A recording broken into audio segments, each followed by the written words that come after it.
پیارے بچوں، ایک دفعہ کا ذکر ہے کہ ایک جنگل میں ایک زیبرا رہتا تھا۔ وہ جنگل میں ایک دوسرے کنارے پر رہا کرتا تھا۔ ایک دن وہ جنگل کی سیر کرنے کے لیے نکلا اور وہ جنگل کے کسی خوفناک علاقے میں چلا گیا۔ یہ جنگل کا سب سے خطرناک علاقہ تھا اور ادھر سانپ بہت بڑی تعداد میں رہتے تھے۔ جیسے ہی سبھی سانپوں نے زیبرا کو ان کے علاقے میں آتا دیکھا، انہوں نے اس زیبرے کو دونوں طرف سے گھیر لیا۔ ایک سانپ اس کے پاس آیا اور اس سے پوچھنے لگا کہ تم ادھر کیوں آئے ہو اور تمہارا ادھر کیا کام ہے؟ یہ تو ہمارا علاقہ ہے، ادھر کوئی بھی نہیں آتا۔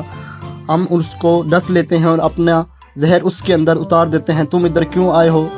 یہ باتیں سن کر زیبرا بہت ڈر گیا اور کہنے لگا، میں ادھر گھومنے پھرنے کے لیے آیا ہوں اور میں اپنے گھر سے سیر کرنے کے لیے نکلا تھا، مجھے تو بالکل نہیں پتا تھا کہ یہ آپ لوگوں کا علاقہ ہے۔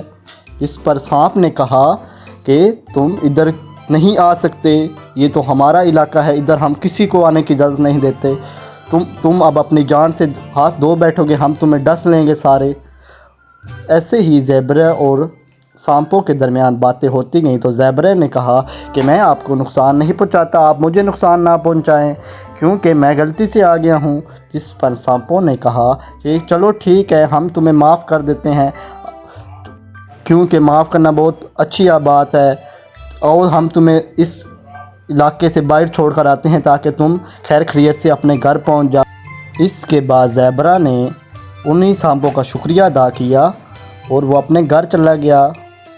پیارے بچوں، اس کہانی سے ہمیں یہ سبق ملتا ہے کہ ہمیں کسی بھی گمنام علاقے میں نہیں جانا چاہیے۔